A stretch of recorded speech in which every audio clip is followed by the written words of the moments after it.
So you've made the big decision, you know you're going to be selling your Northern Virginia home in the near future, and you're wondering, what do I need to do to get this place prepared for the market? You are in the right place. In today's video, I'm going to be sharing how to prepare your Northern Virginia home for sale, and things have changed a little bit. We are still in a full-blown seller's market, but buyers are backing off of places more so than they were in 2020 and 2021 that have a lot of cosmetic defects, maybe don't show too well, or definitely if they're overpriced. So stay tuned. I'm going to be sharing my top general tips. If you're a client, you know I give you a customized list, but this can get anyone started who is looking to sell their home in Northern Virginia.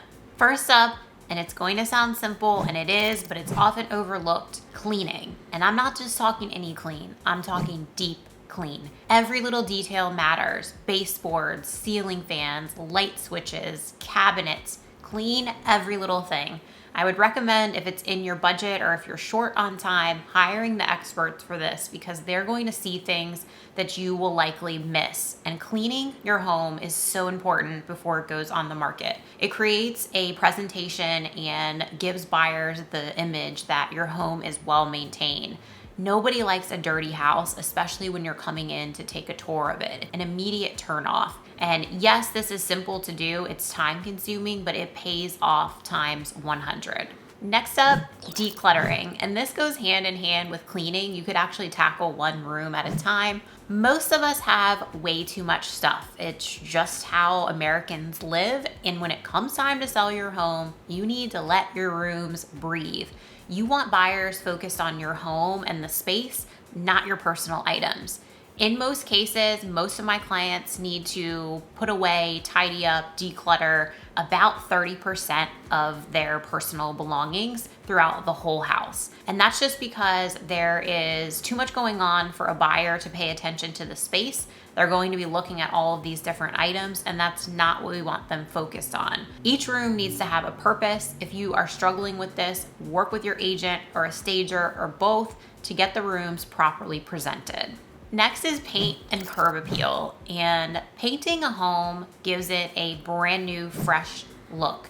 It is always amazing to me, even after 15 plus years, what a fresh coat of paint can do for a home. Go neutral. You don't want a bunch of different colors throughout your home. Pick a neutral paint and invest into painting. If you can do it yourself, yes, it's tedious, but it can save you a lot of money. And obviously, if you can't, bring in the pros. It will give you a solid ROI. It makes your home show so much better.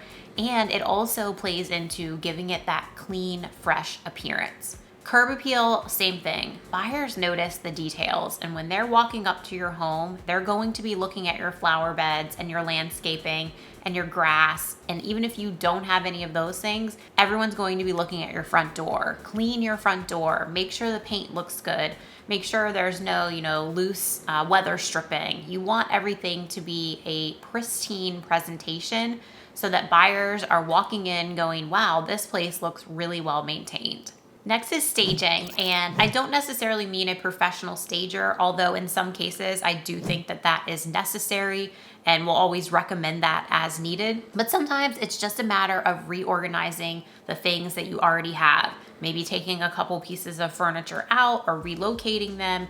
It really depends on how your current space is laid out and what's going to be the best presentation for buyers. You also want to think about the little details that come with staging. Put out those fresh, clean white towels. Make sure your sinks are spotless and there's not a bunch of stuff sitting on top of your vanities.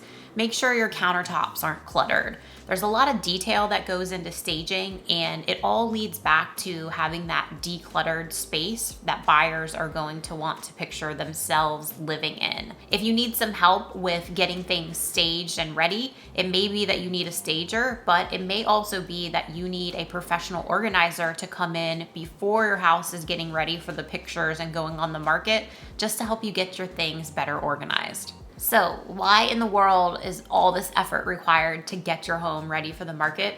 It's for photos and video first, then showings. Your first showing occurs online. 95% of buyers are doing their browsing online. That's where they're finding the homes they want to go see. So you need to make sure your home is one of them, and all of this prep leads up to being ready for the photography and the video. And I would say in today's market and the industry in general, video is no longer non-negotiable. You absolutely need to have professional photography and a video for your home. Now, some sellers ask about marketing strategies, and that is an important part of preparing your home for sale. This should be something that your agent is working on.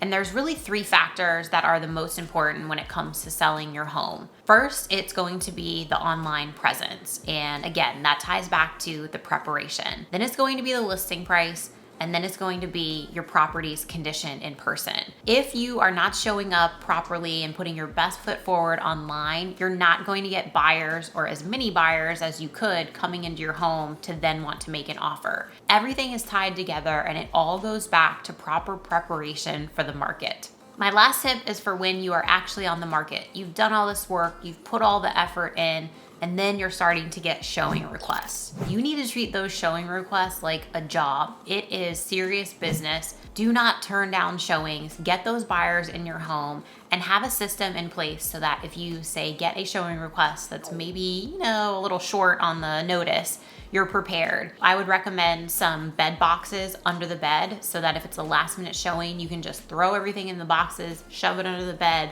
Nobody will ever know the difference. Same thing if you have pets. Be prepared to remove their bowls, their mats, their leashes, all of their gear, and have a way that you can quickly do that in case you get a last minute showing.